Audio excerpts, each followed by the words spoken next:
함께 보실 말씀은 고린도후서 3장 1절에서 11절 말씀입니다.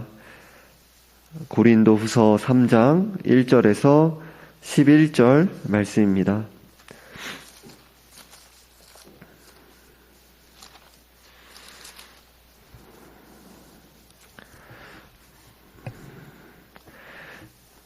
우리 함께 합독하겠습니다. 우리가 다시 자천하기를 시작하겠느냐? 우리가 어찌 어떤 사람처럼 추천서를 너희에게 붙이거나 혹은 너희에게 받거나 할 필요가 있느냐?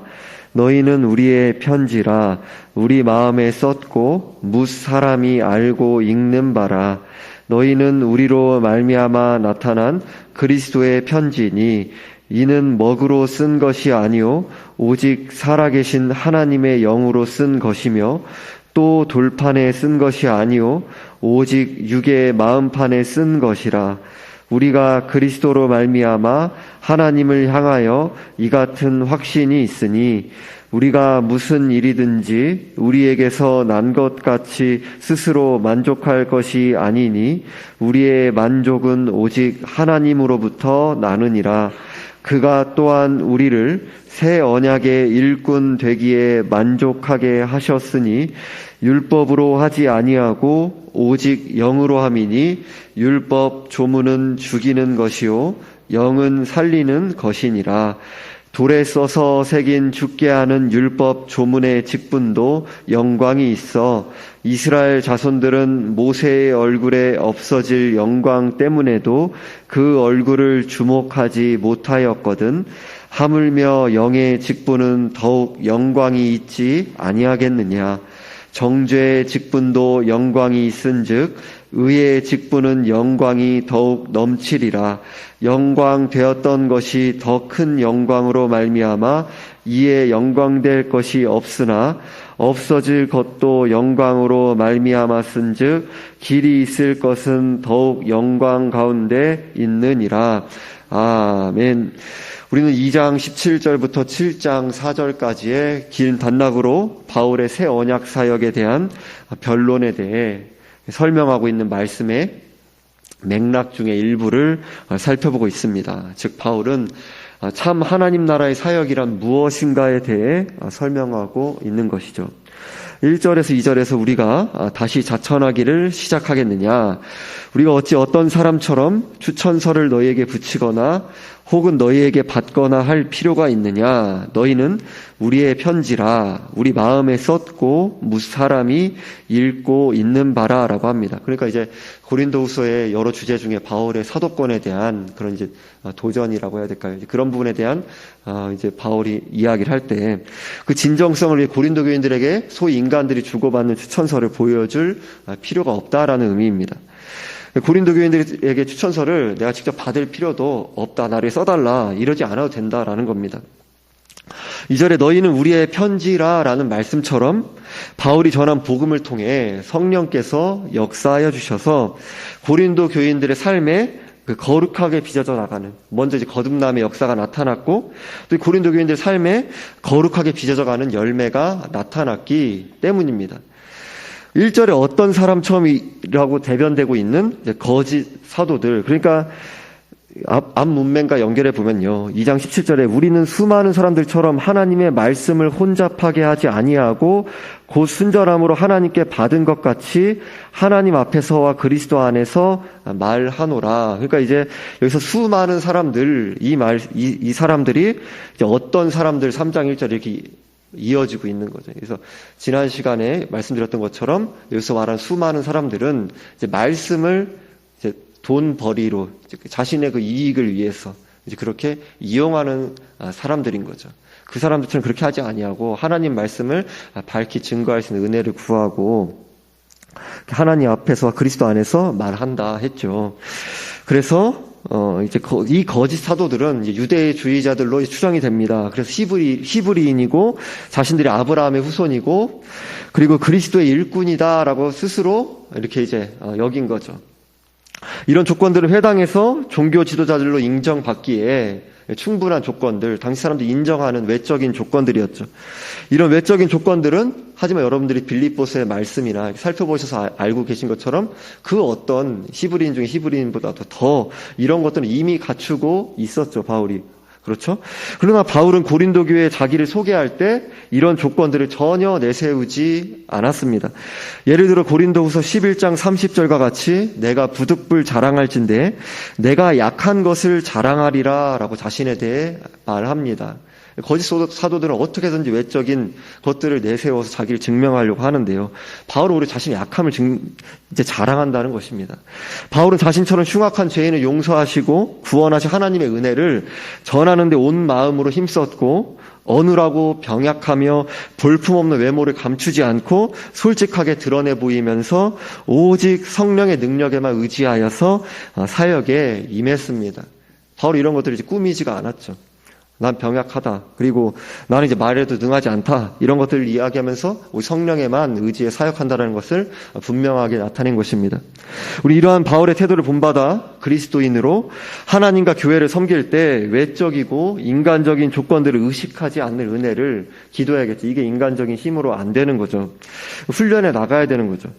또 외적으로 좋은 조건들을 갖추고 있어도 의식하지 않고 또 반대로 우리들이 이제 교만의 자리로 나아가지만 또 열등감의 자리로 나아가지 않습니까? 또 이제 같은 사람들 안에서도 그것이 반복되지 않습니까? 나쁜 조건들을 가지고 있어도 이제 위축되지 않는 그런 은혜를 구하고 훈련해 나가야 되는 거죠. 그것이 우리 가운데서 복음을 매일매일 또 선포하고 또 선포받고 그 가운데 주님께서 그 복음으로 말미암아 우리 가운데서 이루시는 일 아닙니까? 우리가 어떤 자격이 있어서 구원받은 것도 아니고 구원받은 은혜에 차별이 있는 것도 아니고 우리들이 내세울 수 있는 것도 없고 또 열등감에 빠질 것도 없고요. 그저 감사하고 기뻐할 것밖에 없는 거죠. 복음에 다시금 우리들이 시선을 회복하면 또 이제 그런 은혜를 우리들이 누리는 거죠. 우리는 우리 자신을 바라볼 때 하나님 앞에서 여전히 죄 많고 연약한 자이죠.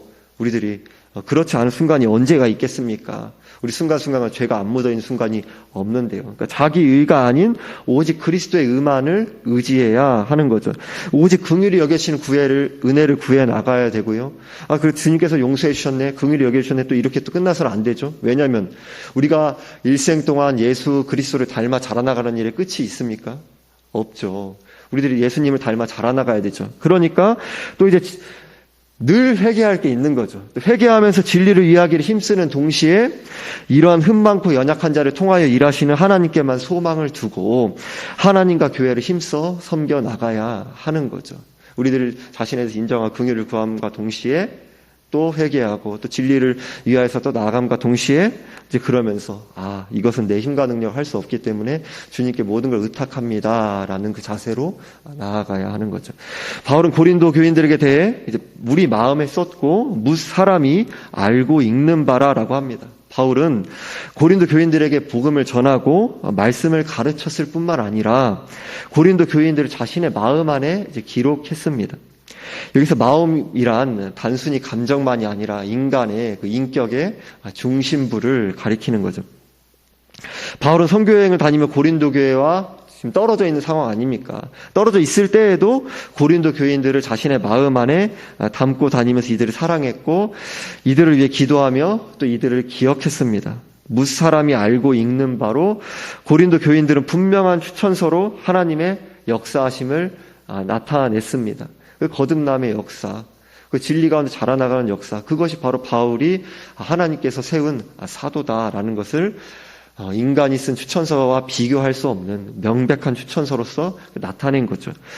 3절에서 너희는 우리로 말미암아 나타난 그리스도의 편지니 이는 먹으로 쓴 것이 아니오 오직 살아계신 하나님의 영으로 쓴 것이며 또 돌판에 쓴 것이 아니오 오직 육의 마음판에 쓴 것이라 라고 합니다. 바울은 고린도 교인들이 그러니까 우리 즉 바울을 포함한 교회 지도자들로 말미암은 편지다라고 합니다. 여기서 말미암아라는 말씀은 원문으로 어떻게 보면 우리말에서는 잘 드러나지 않는데요. 돌봄을 받은 또는 섬김을 받은 이라는 섬기다라는 그 동사의 원형으로부터 이제 그 변형된 돌봄을 받은 섬김을 받은 이라는 의미를 가집니다. 고린도 교인들은 바울을 포함한 교회 지도자들에게 말씀과 기도와 말씀과 기도를 비롯한 섬김을 받았다라는 것입니다. 그 돌봄을 받았다는 것입니다. 다른 서신서들에서도 볼 수 있는 것처럼 바울은 여기서도 교회의 지도자들을, 교역자들 철저하게 성도님들을 또 섬기는 자로 규정하고 있는 것입니다. 여러 군데서 우리가 발견하게 되죠. 바울은 고린도 교인들을 가리켜 그리스도의 편지다라고 합니다. 그리스도의 편지라는 말은 그리스도로부터 온 편지, 그리스도께서 써주신 추천서, 그러니까 그리스도께서 쓰신 편지라는 그 의미를 갖습니다. 그리스도께서 친히 바울의 추천서를 써주셔서 사람의 추천서가 필요한 것이 아니라 사람들이 읽을 수 있게 되었다라는 것입니다. 마치 거듭난 고린도 교인들이 살아있는 편지와 같다는 것입니다.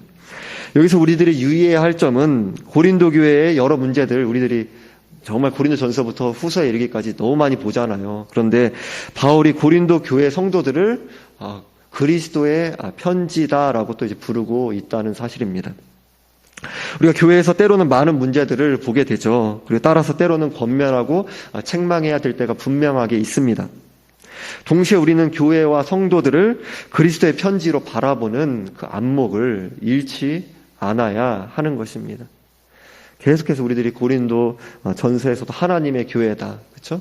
거룩한 성도다 이야기하죠. 시작부터요. 고린도전서 1장에서 그렇게 시작을 하죠. 여러분들이 지금까지 말씀을 들어오신 것처럼 그것은 이제 그들이 뭘 갖춰서가 아니라 그리스도께서 우리를 위해 죽으셨기 때문에 대속의 은혜를 입은 자로 하나님의 교회다, 거룩한 성도다. 그것은 이제 우리들이 전혀 기여할 수가 없는 것입니다. 오직 하나님의 부르심과 은혜입니다. 이는 먹으로 쓴 것이 아니오 오직 살아계신 하나님의 영으로 쓴 것이라고 합니다. 바울의 사역이 단순히 인간적인 것이 아니라 성령에 의한 것으로 고린도 교인들이 거듭남과 거룩하게 빚어져가는 열매가 맺혀져 가게 되었다라고 합니다. 그리고 이 내용을 이어서 설명하면서 또 돌판에 쓴 것이 아니오 오직 육의 마음판에 쓴 것이라라고 합니다. 돌판은 이제 십계명이죠. 십계명으로 대표되는 모세가 시내산에서 받은 율법을 의미하고요. 마음판은 그리스도를 통해서 주어진 새 언약이 이제 복음을 뜻합니다. 하나님께서 모세를 통해서 율법을 주셨지만 선지자들의 예언을 따라서 새 언약이 성취된 것을 가리키고 있습니다. 쭉 이제 이 내용이 이어지는데요. 선지자 에스겔은 에스겔서 36장 26절에서 27절에서 또 새 영을 너희 속에 두고 새 마음을 너희에게 주되 너희 육신에서 굳은 마음을 제거하고 부드러운 마음을 줄 것이며 또 내 영을 너희 속에 두어 너희로 내 율례를 행하게 하리니 너희가 내 규례를 지켜 행할지라라고 합니다. 이 본문은 새 언약의 시대가 되면 새 영이 일을 할 것을 예언하고 있습니다. 새 영은 신자 안에 내주하는 성령 하나님을 가리킵니다. 그런데 에스겔서의 본문은 성령이 하시는 일을 이제 두 가지로 이제 이야기하는데요. 첫 번째는 돌 같은 마음을 제하고 살같이 부드러운 마음을 주신다라고 합니다. 이 일은 우리의 속사람이 거듭나는 중생을 가리키고요. 두 번째로 율법을 준수하는 삶을 살게 하시겠다라는 것입니다. 이 일은 거룩하게 빚어져가는 성화를 의미합니다. 그러니까 즉 이제 칭의로 말미암은 은혜, 또 이제 거듭남의 은혜, 또 그리고 성화의 은혜, 이것이 바로 에스겔서에 다 이미 기록되어 있었습니다. 중생과 성화는 모두 성령의 역사하심을 통해서 이루어집니다. 우리가 거듭나는 것도요, 또 거룩하게 빚어져 나가는 것도 모두 우리의 무엇으로도 이룰 수 없습니다. 우리는 오직 그렇기에 하나님께만 영광을 돌릴 수 있을 뿐인 것이죠. 4절에서 우리가 그리스도로 말미암아 하나님을 향하여 이 같은 확신이 있으니라고 합니다. 바울이 가진 확신은 하나님께서 맡기신 복음 사역을 잘 수행하도록 그리스도를 통하여 성령께서 복음 사역에 역사하신다라는 확신입니다. 바울은 이 확신이 자신에게서 비롯된 것이 아니고요. 내가 잘 믿어야지 이런 게 인간에게 의미가 있겠습니까? 하나님께서 주신 확신이죠. 하나님으로부터 온 것이라는 의미에서 5절에서 우리가 무슨 일이든지 우리에게서 난 것 같이 스스로 만족할 것이 아니니 우리의 만족은 오직 하나님으로부터 나느니라 라고 합니다. 바울은 교회가 세워지고 신자들이 거룩하게 빚어져가는 모든 일에 하나님께만 영광을 돌리고 있습니다. 바울은 4절에서도 하나님을 향하여 이 같은 확신이 있다라고 합니다. 자신을 위한 목적이 철저하게 배제되고 있는 거죠. 그래서 하나님을 향한다라는 것에는 이제 하나님께서 궁극적인 최종의 목적이 되신다라는 의미까지 포함하는 거죠. 5절에서 우리의 만족은 오직 하나님으로부터 나느니라라고 합니다. 바울에게서는 이제 자기를 위하는 것과 자신에게 영광을 돌리는 일을 철저하게 자기 부인하는 자세를 보게 됩니다.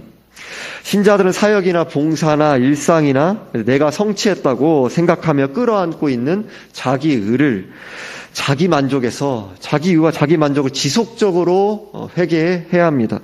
우리의 호흡과 건강과 모든 것이 하나님으로부터 주어졌을 뿐만 아니라 내가 아닌 성령께서 사역과 섬김을 이루신 것입니다. 우리는 이제 사역과 섬김의 은혜로 그저 참여했을 뿐입니다. 나의 공로가 전혀 아닙니다. 그저 하나님께 감사해야 할 뿐입니다. 우리는 우리의 실존을 하나님의 성령의 비추심 아래 바라보면요, 내가 온전히 말씀을 성령에 의지하여 지키겠다? 이것도 우리들이 우리의 모습을 못 보는 거죠. 우리는 모두 연약하게 성령을 의지함으로 진리의 길을 따라 가까스로 우리들이 순종해 나갈 뿐입니다. 가까스로요. 우리들이 겨우 하나님의 말씀에 우리들이 그 엄밀한 기준 앞에 봤을 때 내가 말씀을 온전하게 지켜나가고 있다. 온전하게 수행해 나가고 있다. 내가 이 사람보단 좀 낫지. 이런 식으로 자기를 세우거나 누군가를 멸시하거나 할 수 있겠습니까? 가까스로 가는 것입니다. 가까스로요. 하나님 보시기에 도토리 키재기죠. 그저 회개하고 용서를 구하고 은혜를 구하며 진리를 붙잡고 씨름해 나갈 뿐입니다. 우리 얼마나 죄에 대해 피상적으로 이해하고 있는지 그런 가운데서 이러한 부분들을 우리들이 또 돌이켜 봐야 되는 거죠. 우리 말로는 하나님만의 참 만족이 되신다고 하지만 뒤돌아서면 자기를 위하고 자기를 과시하기에 분주합니다. 우리는 그리스도로 만족한다라고 하지만 마음속으로는 자기의 성취감에 빠져서 이제 흐뭇할 때가 많은 거죠. 우리가 하나님으로 그리스도로 만족하기를 간구하며 자기를 위하지 않고 하나님과 이웃을 사랑하고 섬기기를 기도하며 힘써 나가야 하는 거죠. 4절과 5절에 참된 하나님 나라 사역은 인간으로부터 오는 능력이 아니라 전적으로 그저 주님께 은혜를 구하면서 성령을 의지하여 행하는 사역이다라는 부분을 살펴보았습니다. 그것을 밝힌 바울은 6절에서 그가 또한 우리를 새 언약의 일꾼 되기에 만족하게 하셨으니 율법 조문으로 하지 아니하고 오직 영으로 함이니 율법 조문은 죽이는 것이요 영은 살리는 것이니라 라고 합니다. 바울은 자신을 새 언약의 일꾼으로 규정하고 있습니다. 새 언약이라고 했을 때에는 옛 언약 안에 있다라는 사실을 알 수 있습니다. 예를 들어 아브라함과 모세와 다윗과 맺은 언약을 이야기할 수 있습니다. 구약시대 하나님과 하나님 백성들 사이에 맺어졌던 언약은 이제 예수 그리스도의 십자가 사역을 통해 새 언약으로 갱신되었죠. 새 언약을 바라보며 말씀하고 있는 또 예레미야 31장 33절에서는 그러나 그날 후에 내가 이스라엘 집과 맺을 언약은 이러하니 곧 내가 나의 법을 그들의 속에 두며 그들의 마음에 기록하여 나는 그들의 하나님이 되고 그들은 내 백성이 될 것이라 여호와의 말씀이니라 라고 합니다. 하나님께서 죄에 빠진 인간들 중에 선택받은 백성들을 구원하시기 위해 이 땅에 예수 그리스도를 보내셔서 모든 율법을 다 지키시고요. 십자가에 선택받은 백성들이 받아야 하는 하나님의 진노와 저주를 다 받으시고 죽으시며 부활하신 후에 또 이제 승천하시고 오순절에 성령을 보내셔서 새 언약을 이루셨습니다. 이것까지 이루어져야 되는 거죠. 이제 신약, 즉 새 언약 시대를 살아가는 신자들에게는 하나님의 법이 외부가 아니라 마음에 새겨지게 되었습니다. 마음판에 하나님 말씀이 새겨지게 된 것입니다. 예레미야에게 주신 하나님께서 그 약속의 말씀을 따라서요. 또한 예수 그리스도의 십자가 사역을 통해 하나님과의 완벽한 관계가 회복되었고요. 예수님 다시 안 오셨다고 해서 하나님과 우리 완벽한 관계가 회복이 안 된 거 아닙니다. 우리 하나님께 완전히 받아들여진 것입니다. 진정 우리들이 그리스도를 믿는 신자라면요. 그리고 그리스도를 믿는 하나님의 백성들이 하나님의 자녀로 하나님을 아버지라 부를 수 있게 되었습니다. 오늘 보면 6절 중반절에서 율법 조문으로 하지 아니하고 오직 영으로 함이니라고 합니다. 율법 조문으로 한다는 것은 행위로 구원을 받는다라는 것을 의미하고요. 잘못된 행위 구원론을 가리키는 거죠. 오직 영으로 한다라는 것은 전적으로 복음을 통한 성령의 그 역사하심을 가리킵니다.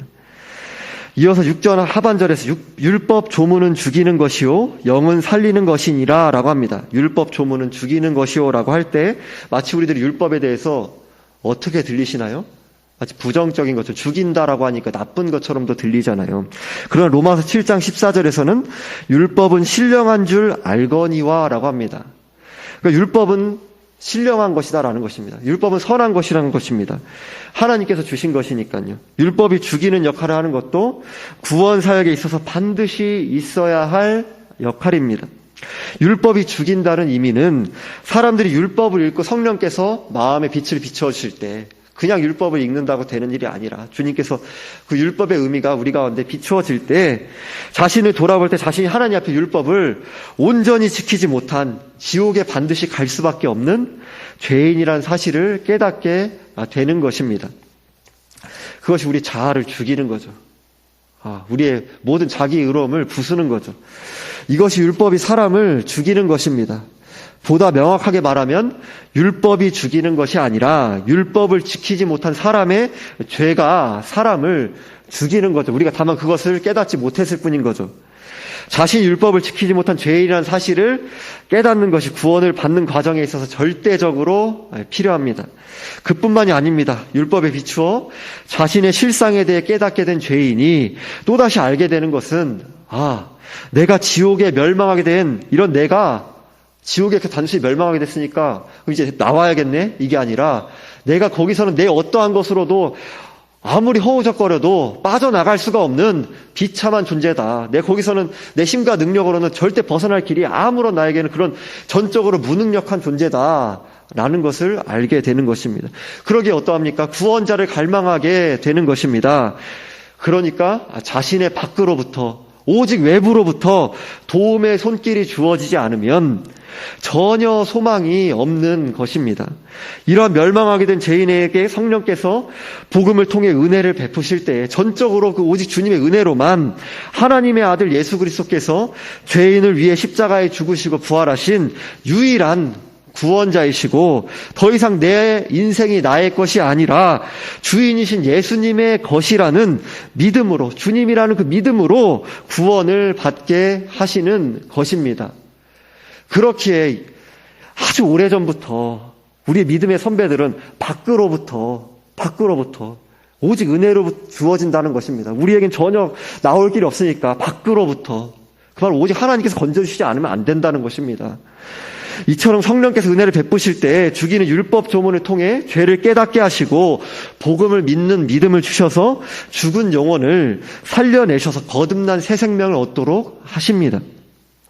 이어서 7절에서 8절에서 돌에 써서 죽게 하는 율법 조문의 직분도 영광이 있어 이스라엘 자손들은 모세의 얼굴에 없어질 영광 때문에도 그 얼굴을 주목하지 못하였거든 하물며 영의 직분은 더욱 영광이 있지 아니하겠느냐라고 합니다. 그러니까 이 배경은요, 출애굽기 34장 29절에서 모세가 그 증거의 두 판을 모세의 손에 들고 시내 산에서 내려오니 그 산에서 내려올 때에 모세는 자기가 여호와와 말하였으므로 말미암아 얼굴 피부에 광채가 나나 깨닫지 못하였더라라고 합니다. 십계명 이제 두 돌판을 들고 시내산에서 내려온 모세의 얼굴에 그 광채가 난 것입니다. 얼굴에 그런 일시적인 광채에도 이스라엘 백성들은 두려워서 모세의 얼굴을 주목하지 않았다라고 합니다. 6절에 살펴보았던 것처럼 결국 인간이 죄인이란 사실을 깨닫게 하며 죽게 하는 율법도 영광이 있어서 사람들이 두려워서 그 영광을 볼 수 없었다면 새 언약 아래에서 복음을 통해 성령께서 역사하셔서 죽은 생명을 살리는 일에 수종드는 그 영의 직분, 결국엔 그 영의 직분에 주목하게 하는 게 아니죠. 그것의 근원이 되시는 성령께서는 얼마나 영광이 되시는 분이신지를 우리에게 묻고 있습니다. 9절에 정죄의 직분도 영광이 있은즉 의의 직분은 영광이 더욱 넘치리라라고 합니다. 율법이 죄인을 정죄하며 그리스도께서 인도하는 일에 쓰인다면 복음을 믿음으로 성령께서 중생하시는 일에 쓰임받는 영의 직분은 영광이 더욱 넘친다. 그래서 7절부터 11절 사이에서만 영광이 명사와 동사로 10번이나 반복되고 있는 것입니다. 영광, 이것이 새 언약에 우리에게 주어진 은혜가 얼마나 영광되고 복된 것인가, 세상 무엇과도 바꿀 수가 없는 있는 것이다 라는 것을 강조하고 있는 것입니다. 그런데 9절에서 영의 직분을 가리켜 의의 직분이라고 또 부르고 있죠. 그 이유는 그리스도를 믿음으로 죄인이 의롭게 여김을 받는 일에 쓰임받는 직분이기 때문입니다. 죄인에게 은혜로 주어지게 된 하나님의 의의 핵심은 하나님과의 관계의 핵심, 하나님의 의의 이제 그 개념의 핵심은 하나님과의 관계의 회복입니다. 하나님과 원수에서 하나님과 화평의 관계를 누리게 된 것입니다. 따라서 6절과 같이 영은 살리는 것이라고 말씀하고 영의 직분이 더욱 영광이 있다라고 하며 의의 직분이 더욱 영광이 넘친다라고 하는 것입니다. 뿐만 아니라 의의 직분이라고 했을 때에는 우리들이 칭의의 은혜를 입었으니까 내 마음대로 살아도 되지, 절대 아니죠. 의롭게 여김을 받을 뿐만 아니라 중생의 영혼의 마음을 변화시켜서 하나님의 말씀을 사모하도록 하며 의롭게 여김을 받은 자로 의롭게 빚어져가는 은혜를 입도록 하는 일에 쓰임받는 그 의미까지도 포괄하고 있는 거죠. 칭의와 성화는 동전의 앞 뒷면과 같이 떨어뜨릴 수가 없는 거죠. 분명 이제 논리적인 구별이 있고요. 성경에서 나눠서 설명하기도 하고요. 하지만 칭의가 이루어질 때 성화의 은혜도 이제 동시에 시작되어 나가는 거죠. 10절에서 11절에서 영광되었던 것이 더 큰 영광으로 말미암아 이에 영광될 것이 없으나 없어질 것도 영광으로 말미암았은즉 길이 있을 것은 더욱 영광 가운데 있느니라 라고 합니다. 영광되었던 것은 정죄하고 죽이는 율법의 일이 지닌 영광의 상태를 가리킵니다. 그런데 율법이 지닌 영광을 가리켜 이에 영광될 것이 없으나 라고 합니다. 율법이 이제 없어졌다는 말이 아니죠. 죄인이란 사실을 깨닫게 하는 것을 통해 그리스도께로 인도하는 일에 지금도 그 율법이 꼭 필요하지 않습니까? 그러니까 여러분들에게 반쪽짜리 복음만 전해드린다든지 여러분들이 어떤 분들에게 복음을 전해줄 때에도 좋은 말만 하는 것은 순간은 그분이 소위 영접 기도를 하신다 이렇게 하실 수 있겠지만 거듭남의 은혜로 인도하는 길이 아닙니다. 이 죄 가운데 내가 얼마나 멸망할 존재, 비참한 존재에 있고 나갈 길이 없다라는 것을 분명하게 알려주면서 그러니까 유일한 구원자가 그리스도가 되시는가라는 것을 분명하게 듣는 분이 불편하시고 또 이제 그것 가운데서 교회 안 나오시는 거 아니에요. 여러 가지 염려가 인간적인 생각이 들지만 또 그런 부분을 소개해 드려야 하는 것입니다. 분명하게요. 그래서 이제 또한 거듭난 이후에 신자들이 어떻게 거룩하게 빚어져 가야 하는지를 알려주는 그 규범적인 지침으로도 율법이 쓰이는 것이죠. 십계명은 그러니까 십계명을 대표하는 율법은 우리 거의 비췄을 때 나는 멸망하게 되었구나. 이제 그러니까 그리스도께로 나아가게 하고요. 그리스도를 믿음으로 우리들은 그 이제 십계명의 그 규범으로 대표되는 율법의 말씀들을 주님의 그 도우심을 구하면서 그리스도의 부활 생명을 힘입어서 내가기를 힘써 나가야 하는 거죠. 이것은 이제 우리에게 규범적인 지침으로 쓰이는 것입니다. 이러한 율법을 가리켜 없어질 것도 영광으로 말미암았은즉이라고 하며 죽이는 율법의 일의 영광은 언젠가 끝이 날 것이지만 길이 있을 것, 즉 살리는 성령의 일의 영광을 가리켜 더욱 영광 가운데 있느니라라고 합니다. 무슨 말입니까?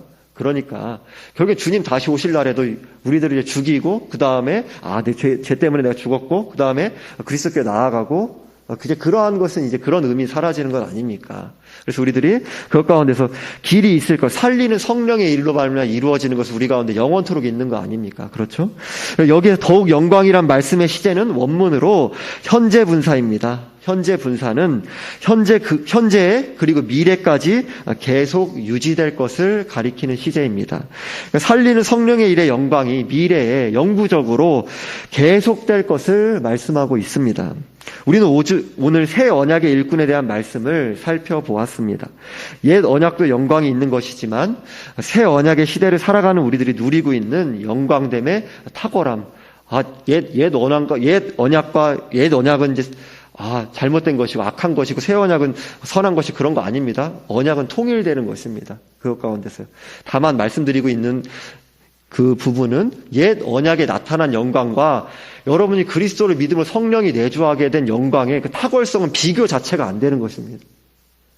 우리들이 그런 구약 성도들이 사모하던 것들을 누리고 있고요. 그들이 바라보고 그들은 오실 그리스도를 믿음으로 구원을 받았고, 우리는 오신 그리스도를 믿음으로 구원을 받고, 우리 구원에 어떤 차별이 없지만 그들이 그것 가운데서 구약 시대에 살아가면서 누렸던 영광과 우리들이 성령이 주어짐으로 말미암아 누리고 있는 이 탁월함은 우리들이 그 영광됨을 비교할 수가 없는 것입니다. 그 영광됨은요.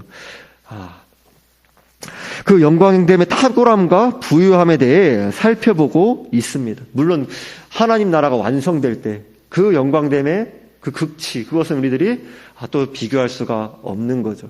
그래서 하나님 나라의 완성이다. 제가 교수님께 배웠을 때는 하나님 나라의 완성이다라는 말로 표현을 하면은 그것이 뭔가 하나님 나라가 지금 우리들이 예수 그리스도를 믿으면 지금 들어가 있는 나라에 하나님 나라에 그러면 뭔가 모자라니까 완성되네. 물론 그런 의미로 하는 것은 아니지만 우리 조직신학 가르쳐준 이승구 교수님께서는 그 잘못되었다는 것은 아니지만 하나님 나라에 그래서 그 의미를 번역하기를 고민하시면서 극치라는 말로 번역을 하셨다고 합니다. 그러니까 영광됨이 완성이지만 극치. 그러니까 우리들이 그 가운데서 완성과 미완성처럼도 들리니까요. 하나의 완성이라 했을 때 완성되기 잘못되었다는 거 아닙니다. 저도 늘 이제 설교와 우리 학생들 가르치고 할 때 완성이란 말을 씁니다. 근데 오늘 잠시 영광됨에 설명하면서 극치라는 표현에 대해서 잠시 나누었습니다.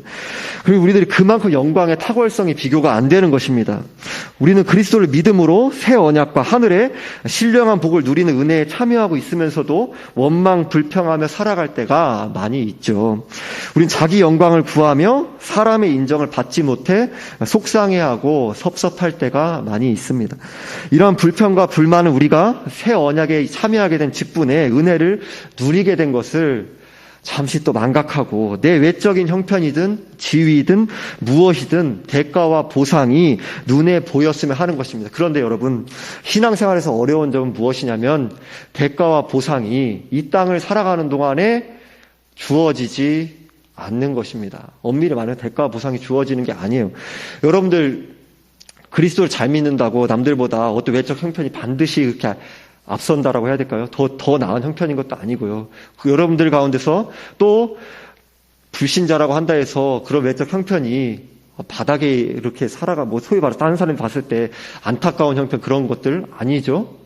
아주 악한 사람인데도 떵떵거리면서 살다가 그렇게 이 땅의 생애를 마감하는 경우도 많이 있습니다.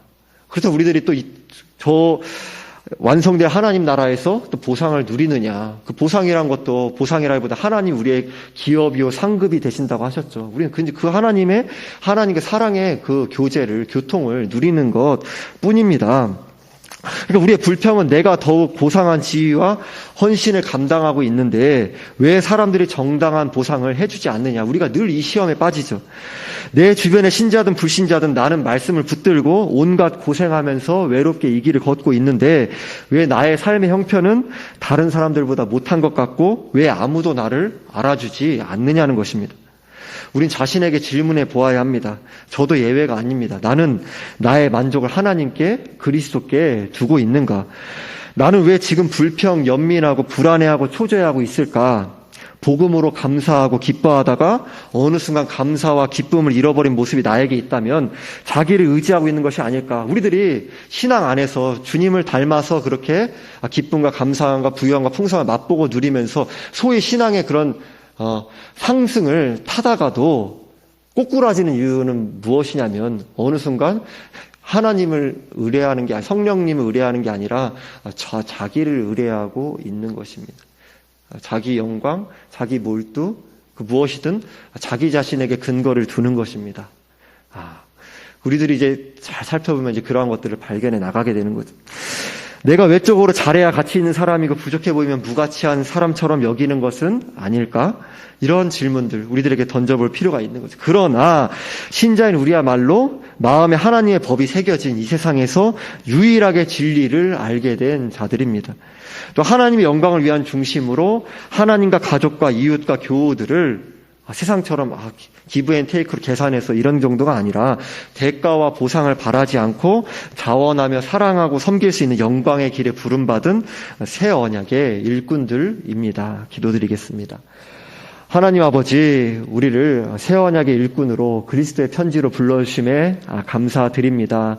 우리가 이것 가운데 전혀 기여한 것이 없고 그럼에도 우리들의 가운데서 어떠한 가능성이 보여서 어떠함이 아니라 우리들에게 어떤 것을 기여했기 때문이 아니라 오직 주님께서 창세전에 우리를 예정하시고 그리스도를 믿는 믿음을 주님의 때에 허락해 주셔서 우리를 불러주셔서 그 예배자 이렇게 세워주시고 하나님과 동행하는 그 발걸음을 하루하루 맛보고 누리며 걸어가게 하시니 감사드립니다.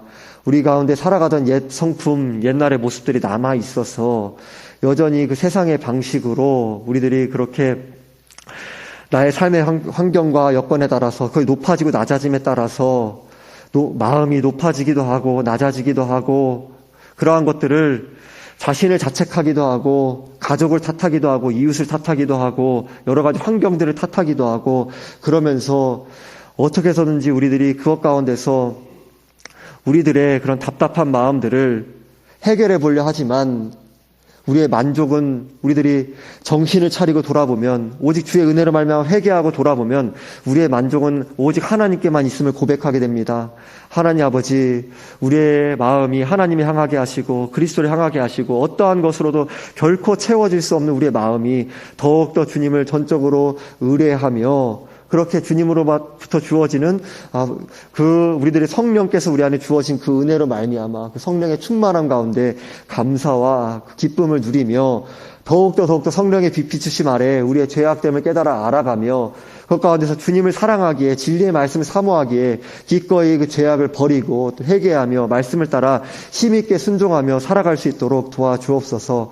그 가운데서 우리들이 일상을 살아가게 된 가정이 있습니다. 직장이 있습니다. 또 인간관계 여러 삶의 환경들 여건들이 있습니다. 우리들이 어떠한 환경들을 만나게 되든지 어떤 질병이든 고난이든 삶의 압력이든 어떠한 부분이든지 간에 주님께 모든 것을 내어 맡기며 하나님 앞에서 주님을 의지함으로 하나님과 가족과 이웃을 또 교우들을 사랑하고 섬기며 오직 그것에 감사하고 또 대가와 보상을 바라지 않고 나에게 아낌없이 모든 것 내어주신 그 예수 그리스도의 은혜 아무리 드려도 결코 갚을 수 없는 그 은혜에 감사하여서 자원하여서 우리 자신을 드리고 우리 안에 성령께서 하시는 일 부활 생명으로 알미암아 그리스도께서 하신 일임을 그 놀랍게 발견하고 그래서 감사하며 우리 자신에게 공로를 돌리지 않고 주께만 영광 돌리는 우리의 중심으로 빚어져 나갈 수 있도록 인도하여 주옵소서.